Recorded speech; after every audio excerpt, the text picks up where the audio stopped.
Man is on a quest to build robot warriors.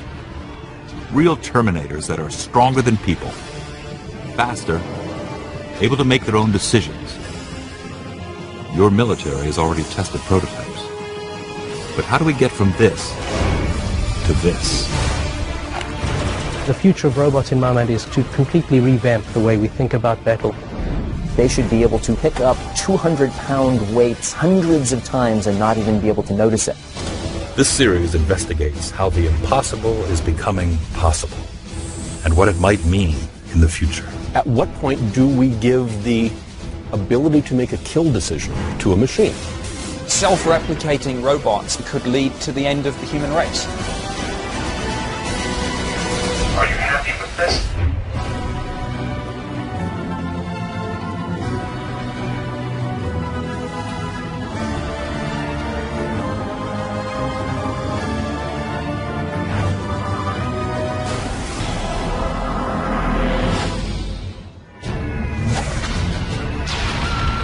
Iraq, 2007.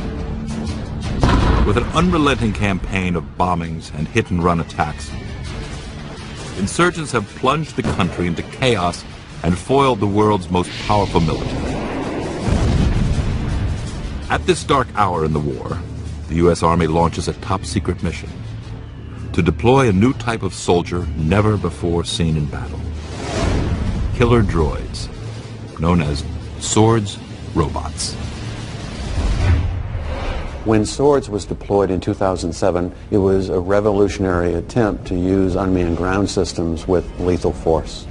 I'm Bob Quinn, Vice President of Military Robotics, Kinetic North America. 60% of casualties to American forces during the first 5 years of operations in Iraq had to do with first contact with the enemy. The robots can help fix the enemy's location, allowing the soldiers to finish the enemy without being exposed themselves. The Swords Robot program is named after the Special Weapons Observation Remote Direct Action System. It was commissioned by the U.S. government and Pentagon's High-Tech Planning Division, known as DARPA, the Defense Advanced Research Projects Agency. DARPA's mission: keep U.S. military technology ahead of our enemies. They have been the force behind such previous military advances as the M16 assault rifle, the stealth fighter jet, and the internet. DARPA's role is to be visionary, to look at the way things are currently done, and to think outside of that box. Just what is required to perfect real Terminators? That's Impossible has assembled a to-do list. To be combat ready, they would have to mimic the human body. See, walk upstairs, even climb like a person, and be able to think at least enough to distinguish enemy from friend and make decisions. Another key: they would be expendable.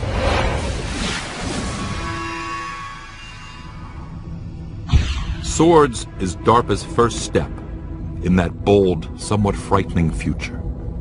It cannot think or climb yet, but it can see, in a way. Swords has video cameras for eyes, which transmit real-time images of its surroundings to a human operator. It's radio-controlled, using 2 joysticks, one for movement, the other for firing weapons. All an operator has to do is pick their target, lock the weapon system in, and shoot. In the classified Iraq operation, the 3 Swords robots were trucked in by an armored vehicle as part of the Army's 3rd Infantry Division. Each robot was armed with an M249 light machine gun. They were positioned in strategic locations outside Baghdad. Taking cover a few hundred yards away, the soldier assigned to operate each robot using a joystick waited for the command to open fire. Reportedly, that's when something went wrong. Recently, a story emerged suggesting that a Swords combat robot had swiveled its guns towards friendly troops, prompting it to be withdrawn from Iraq. I'm Nick Pope. I worked for 21 years at the British Ministry of Defence. And there is huge controversy about this. There are different stories being bandied around, all sorts of rumors and denials. There were comments that were taken from certain Pentagon spokesmen. Under testing circumstances, these robots actually started to turn their guns on some of the soldiers there. I'm John Rennie, Editor-in-Chief of Scientific American. Everybody involved is saying that that is not at all what did happen. Kinetic, the manufacturer of swords, opened its headquarters and provided exclusive access to its latest battlebot called Mars. It's similar to swords and a window into how both work. Mars is more heavily armed than swords, packing an M240 machine gun, 50 caliber M82 sniper rifle, and a 40mm grenade launcher. A Terminator on treads. Like swords, it's sent into battle by wireless remote control. Lead designer Dan DeGuire has agreed to demonstrate it for the first time on television. It's basically a teleoperated system. We have proportional joysticks. Move the joystick, a proportional command, and it commands the robot and sends it on its way. Right now facing us is a backup camera, and you can see it in this corner screen, and any one of these can be pulled up to full view. We have a drive camera going forward. We have a weapon sighting camera, and then we have a pan-tilt camera for situational awareness. In all locations, we know the signal strength, how well is the communications, and we know where it is in lat and long, so we have GPS on that robot, and it's reporting back its position. On top of it, it has a rotating turret that will rotate 360 degrees, independent of the chassis. The turret rotates at up to 150 degrees per second. It has an elevation capability of -20 to +60 degrees. This is the very beginning of a revolution in how future systems and future wars may be fought. It's one thing to let machines be attacking people when we're controlling them. It's another one to put machines onto a battlefield and let them exercise their own judgment about who they should be shooting at. At first, there's sort of an optimistic hope that, maybe humans don't have to die in conflict. The issue can be resolved by something mechanical. And I think, as time wore on and that fantasy evolved, you saw this vision of first optimism that robots could be something better than people, and then turning to pessimism and almost fear that robots could be our destruction. Today, our robot fantasies are filled with haunting visions of a robot race turning on mankind. But it wasn't always that way. Man's obsession with robots dates back 500 years to the Renaissance and one of the greatest minds to ever live. Leonardo da Vinci had a wonderful apparatus that was mechanically programmable, and it was used in demonstrations that would roll out on a stage and turn. So this idea that you could have automatons that you could program and that they would do some task has been around for a long time. The term robot found its way into popular culture in 1921 in the wake of World War I and its mechanized horrors. There was a play in 1921 called Rossum's Universal Robots by a Czech playwright, Karel Čapek. He coined the phrase robot, which comes from a Czech word for forced labor. In a way, it was the template for a lot of the robot uprising stories that have occurred since then. In his story, the robots eventually actually destroy everybody, the entire human race except for one man. So the tale's pretty bleak. Even with this bleak outlook, man continued on his quest to develop robot warriors. The first to see battle was a suicide robot that could crawl, tethered to the end of a remote control leash. The world's first robotic soldier was the German Goliath, a sort of mini tank developed in the Second World War. An operator controlled it through a cable and then aimed it at targets such as pillboxes and buildings, and it then carried an explosive charge which was detonated. The Goliath was basically a bomb on treads, 4 feet long, 2 feet wide, and 1 foot tall. It was designed as a single-use weapon. To attack, 130 pounds of explosives were packed inside the robot. Then the gasoline engine was turned on, and Goliath was steered remotely towards its target using a joystick control box attached to the robot by a triple-strand telephone cable. The Goliath was effectively a sort of remote-controlled mine. It had a little motor, the operator used a cable, the thing was pointed, aimed, and then detonated. The first Goliath saw action in the spring of 1942, and by the time the Second World War ended, more than 7,500 of them rolled off the assembly line. The face of battle had been changed forever. All subsequent robotic devices of this sort have their roots in the Goliath program. Everything since then has effectively evolved from Goliath. 60 years later, another robot saw battle, and it too was remotely controlled. Only this robot had wings and could fly. Like Goliath, it was expendable, a key to developing real Terminators. It bore the ominous name Predator UAV, Unmanned Aerial Vehicle. About the size of a school bus, the Predator is a very complex remote-controlled plane. It's linked by military satellite to a ground-based command center miles away from the battlefield. From here, a pilot using a joystick and a high-powered video camera maneuvers this half-ton flying robot. The Predator was first put into service back in 1995 in the Balkan conflicts in Bosnia and Kosovo. At that point, it was used purely for reconnaissance, and it would survey the battlefields and give the U.S. military an idea of what was happening there. By 2000, the Air Force was exploring ways to use the UAV in a more aggressive strike role. The Predator really came to prominence in the Afghan war in the hunt for Osama bin Laden. The plan was developed to try to outfit it with new Hellfire missiles. It could launch those from altitude and attack bin Laden without ever being seen. There was a growing concern within the CIA about the threat he posed.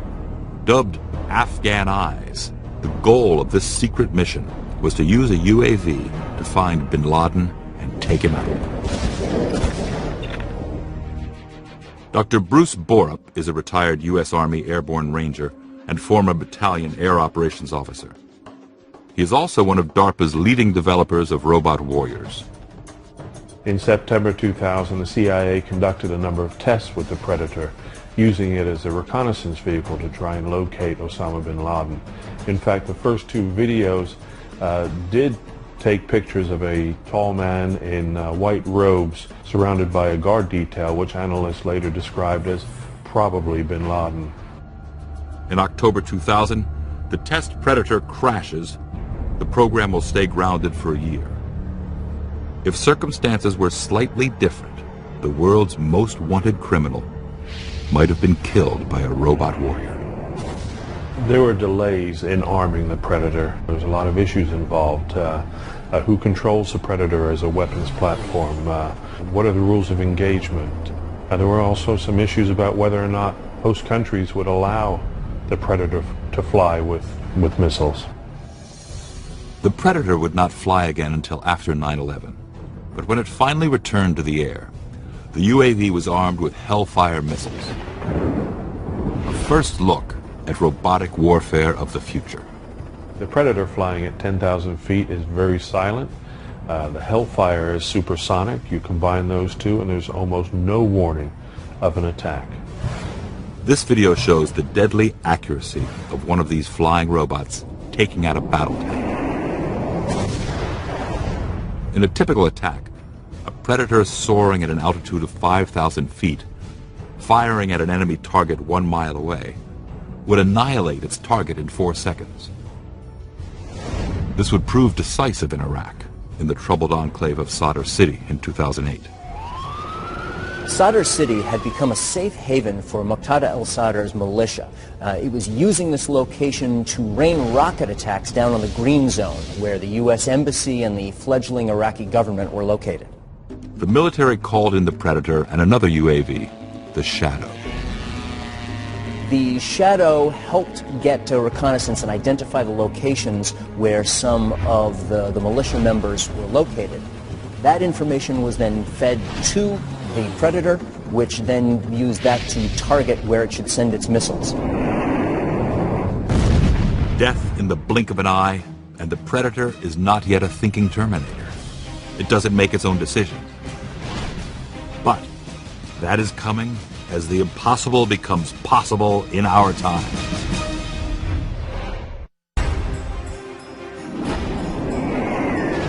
The lethal precision of unmanned aerial vehicles to destroy enemy targets is proof that robots can fight our wars.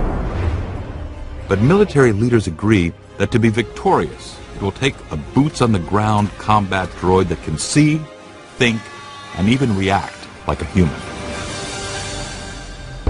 In almost any warfare situation, you'd rather send machines out there to be destroyed rather than flesh and blood people.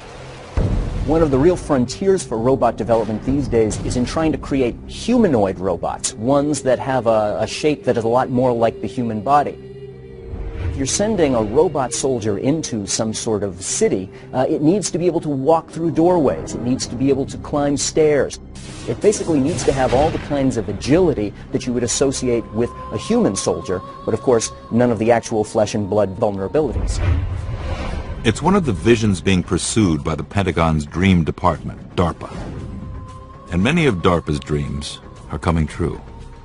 DARPA absolutely has been looking into the feasibility of creating a humanoid robot actually for a long time now.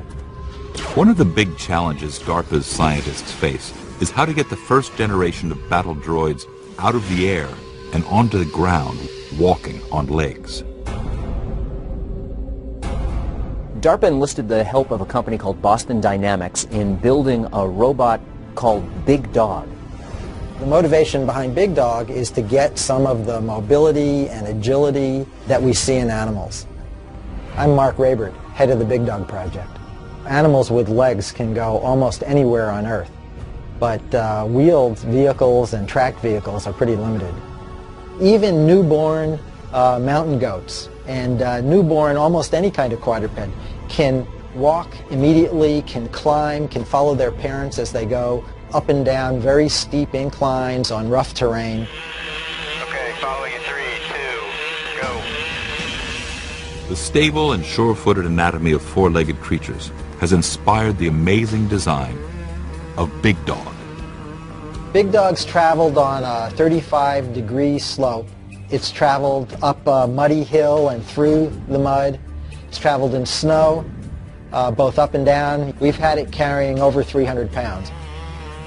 DARPA envisions the robotic soldier carrying 400 pounds over all types of terrain, 4 times the capacity of a human soldier. The ability to tote heavier payloads into remote areas will fundamentally change the way ground troops fight guerrilla insurgencies. Suddenly we have the ability to take into battle things we would not have taken before because they were just too heavy. Suddenly we can take large ladders, heavy artillery, heavy weapons that we wouldn't otherwise have taken. Big Dog's powerful muscles are hydraulic actuators which contain sensors to measure joint angles and how hard the actuators are pushing. For balance, the robot has a gyroscope that mimics the sensory receptions in our inner ear. A computer monitors all of the sensors to figure out how to give the robot its footing on rough terrain. When the robot's climbing in the mud, it has abilities to sense that it is slipping on the terrain, and then it adjusts how much load it puts on each leg in order to keep its traction and its balance and its forward motion. Big Dog is really sort of cool or slightly creepy sort of robot. I think a lot of people have seen it move and are astonished by it. Perhaps most astonishing are the frenzied autonomous movements the robot makes when it loses its footing. It has some really fascinating capacity to recover from slipping or being struck. And the way it scrambles its legs around, the way it recovers from being knocked almost completely over, is spookily biological. The behavior of Big Dog over the last few years has come a long way, but there's no sign that we're really at the limit. As Big Dog's ground capabilities continue to expand, DARPA started another project in 2004 to explore the next skill for a real Terminator, the ability to climb. One of the scientists they've tapped to bring this vision to life is Mark Kutkoski.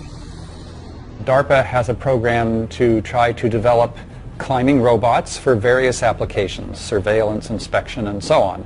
I'm Professor Mark Kutkoski at Stanford University, and my goal is to build robots that can go anywhere. One of the advantages of climbing robots is surveillance, spying, or monitoring areas, because they can climb a building or a tree or another structure. The ability that we required was the ability for a robot to walk up a vertical surface and achieve a position high up in a tree or up a telephone pole, up a wall. To achieve this daunting goal, Kutkoski worked closely with biologists to unlock the mysteries of nature's best climbers. We've been collaborating with Professor Robert Full at UC Berkeley for a number of years. Dr. Full shot slow-mo videos and microscopic photos of insects to find out how they used tiny spines on their feet to climb vertical walls. Applying Full's discoveries, Kutkoski set out to develop the feet for a climbing robot named Rise. Here you can see how the spines are grabbing little bumps and pits on the surface, and we have lots of these tiny spines, so they share the load. The real hard problem came down to how do you achieve the attachment forces between the foot and the vertical surface that's great enough to support the weight of the vehicle itself. If you want a robot that climbs vertical surfaces, smooth, rough, dirty, clean, then the gecko really is the premier example of a climbing animal. The gecko can cling to glass by a single toe and walk upside down on the ceiling. It sticks to the surface through a phenomenon called van der Waals forces. Van der Waals forces are a basic molecular attraction that always exists between any two molecules if they get close enough. And it has to do with a kind of momentary arrangement of the electrons. And you can take advantage of it if you can get really intimate contact between two different surfaces. Millions of tiny hairs on the gecko's toes create the intimate contact with a climbing surface that generates van der Waals forces. Kutkoski and his team have built a droid called StickyBot that harnesses that same power. It is basically our attempt to take the principles that we've learned from how geckos climb and apply those to a robot that also uses van der Waals force to climb vertical surfaces. The secret to StickyBot is in the adhesive pads that are on its toes. Kutkoski's team fabricated pads that have hundreds of nanoscale stalks. As with the gecko, the stalks are sharply angled, so the toes stick when going in one direction, but easily peel off when pulled the other way. When you load it with gravity, the way the robot loads it, it sticks. And to make it detach, you just have to pull it a little bit in the opposite direction and it pops right off. Now imagine troops of real Terminators climbing up the side of a building, spying on the enemy, and waiting for that moment to attack. Once a robot climbs up there, it can hang. It doesn't have to expend any power, so it can cling there for hours or even days, unobtrusively. That's quite different from something like a small helicopter, which always has to expend a lot of power and make a lot of noise. What's even more scary is not what these robots can do physically, but what they will be able to do mentally.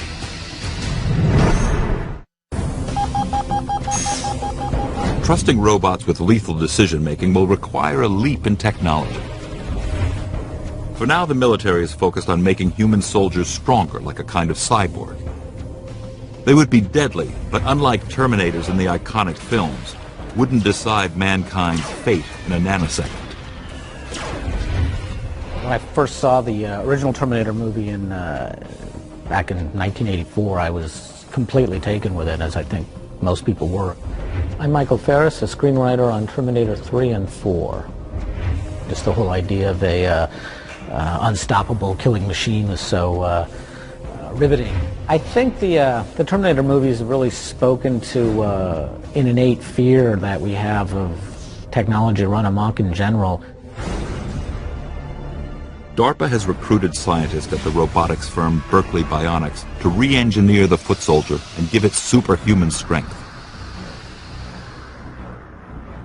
The revolutionary result is the Hulk, a robotic exoskeleton for the human body. The Hulk, or Human Universal Load Carrier, is what it stands for. It's essentially a wearable robot. It takes a load from a person that would be carried in a backpack or in a vest, and it brings that load down to the ground through the exoskeleton structure and to the exoskeleton feet without going through the person. The exoskeleton can help a soldier carry more and new equipment into the field. So things that they haven't been able to do in the past, like for instance, a single soldier mortar team, a single soldier machine gun crew. These weapons now are carried by multiple soldiers. They could essentially be carried by a single soldier with a device like this. Since the wearer barely feels the load, he doesn't burn a lot of energy, so he can hike great distances with minimal effort. Here he's carrying 100 pounds and barely breaking a sweat. Sometimes it's considered a force multiplier in a sense, because exoskeletons can make each soldier be able to carry more and carry it further, so you could actually fight the same conflict with less soldiers potentially if you had the devices. An onboard microcomputer enables the exoskeleton to mirror the wearer's movements. Just how the Hulk senses a person's intended movements is secret, but lead mechanical designer Russ Angold can reveal where the Hulk gets his muscle. The Hulk has a computer system on board. This is the GUI right here. I can feed it some information about how much I weigh, the payload I'm carrying, and through that I put those inputs in. The machine has sensors in the feet that sense what I'm doing, and then there's sensors throughout the machine.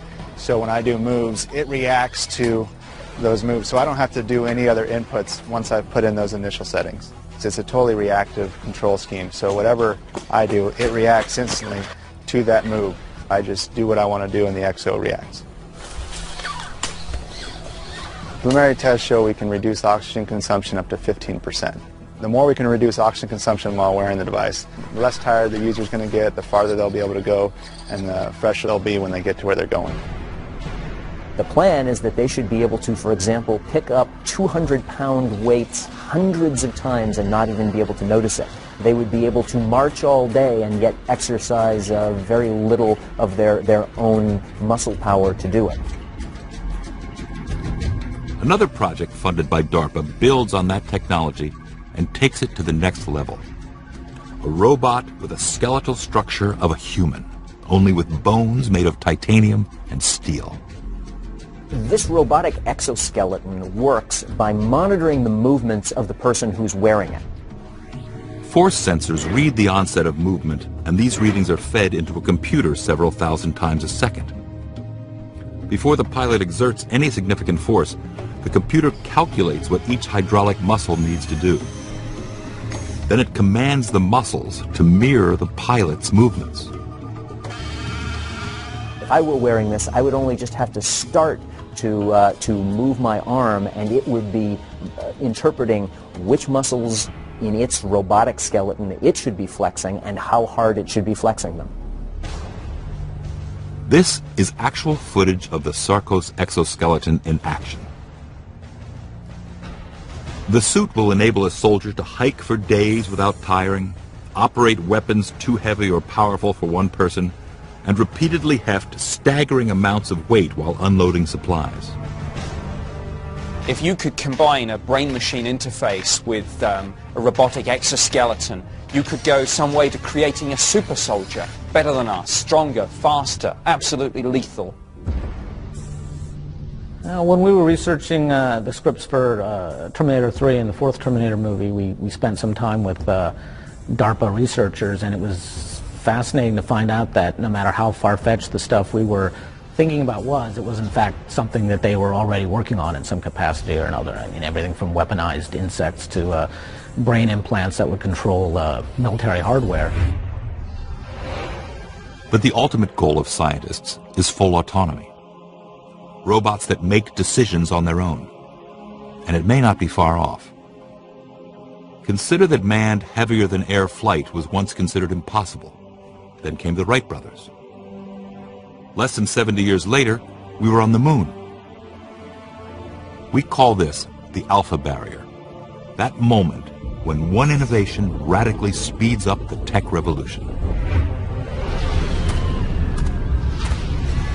I think you can see the robotic revolution as really kind of an extension of, well, the industrial revolution, but also the information revolution and the automation revolution. It shows the kind of tension that we have in our society, and that we love what technology can do for us, but we are also suspicious about the ways that it could turn around and hurt us, in which it could be used against us. The terrifying reality of fully autonomous robots is closer than we think.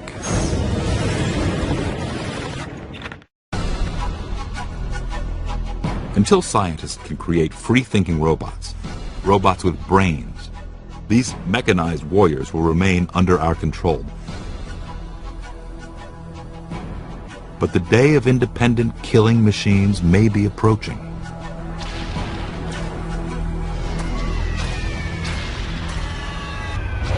From DARPA's point of view, the development of artificial intelligence is a key enabling factor in robotics. In warfare, humans rely on brain power to survive. The line between life and death depends on how fast we identify the enemy, how quickly we size up the situation, how rapidly we react.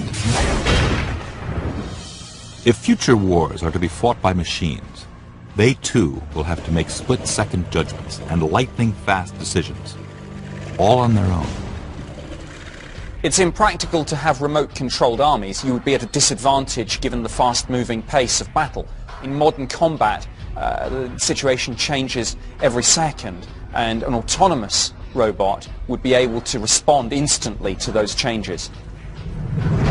And as you add autonomy to military robots, as they get used in combat operations, the question arises, at what point do we give the ability to make a kill decision to a machine?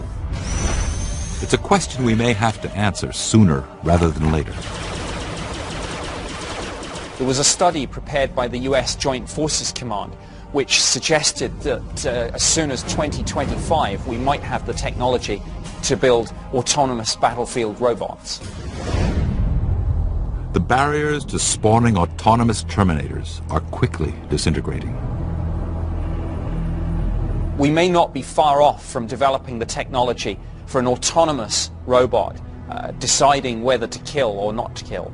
It's very difficult in the field of robotics to know exactly how advanced we are because, of course, the technology is highly classified.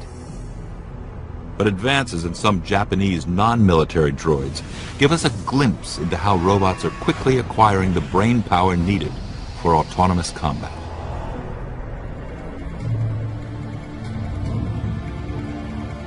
The Japanese computer firm Fujitsu has developed a series of robots called Hope, which are able to learn movements the same way humans do.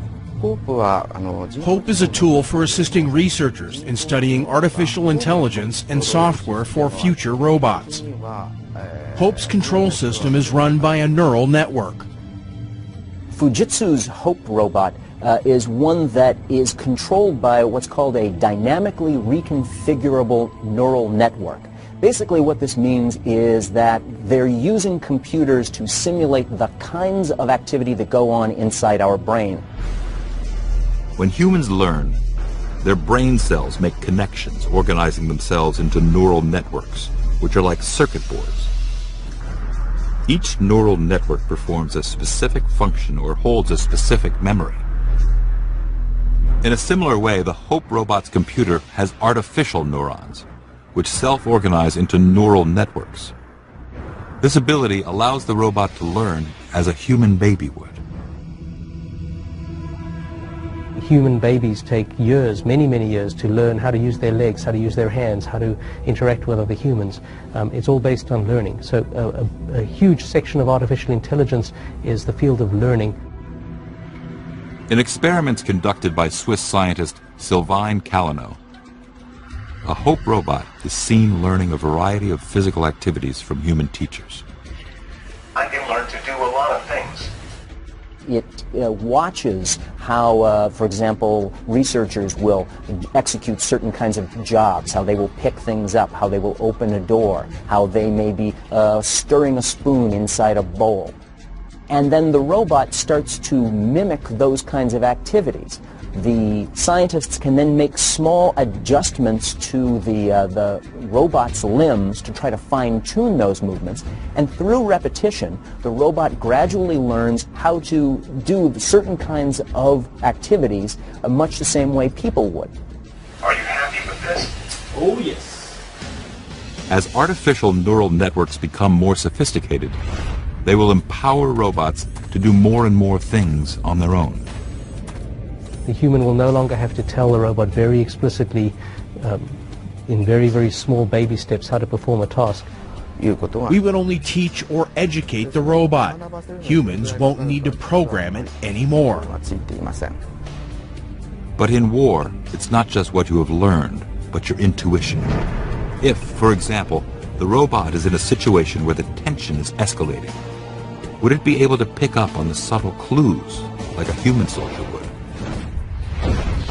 For robots to be autonomous, they need to have a lot of real-world smarts built into them. In many cases, they need to also be able to understand that people have intentions, that they have plans, that they are doing things. So there are situations in which they may need to try to get inside the head of a human being and understand what's going on. Turns out they're working on that too.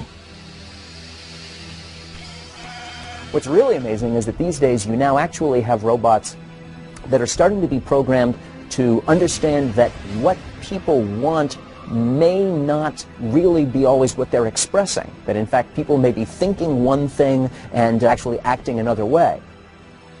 One of the more uncanny examples of these socially intelligent robots is Robasuke, born in the Kobayashi lab at Japan's Waseda University.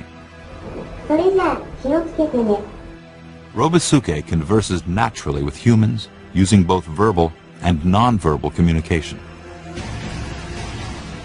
The robot needs several levels of technology to have a conversation with us. My name is Fujii. I'm an associate professor at Waseda University. I invented a conversation robot, Robasuke. One of the basic level functions, as you can see on screen, is that the robot detects a human and recognizes whom it's talking to.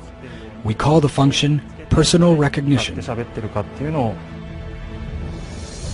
Even more remarkable, the robot can recognize head gestures to interpret the attitude of the person it's talking to.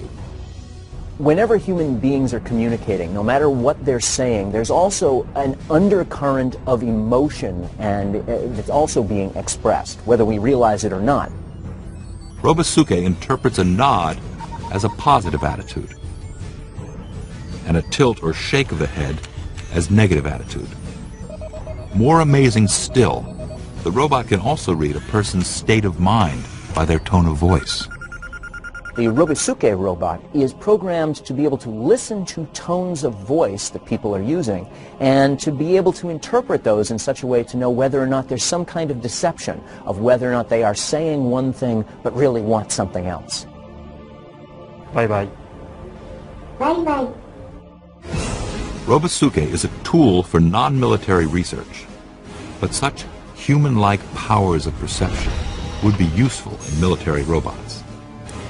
They would be able to read potentially hostile body language or someone who is lying and react, and the possibilities could veer even further into the realm of the fantastic.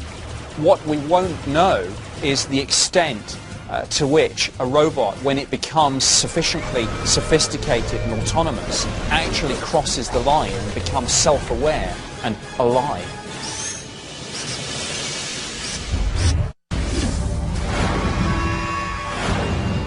Mankind is rapidly developing robots that can make the decision to apply lethal force. And when that moment comes, when robots can decide who and when to kill, it will bring about a power shift in which autonomous terminators will be fighting our wars.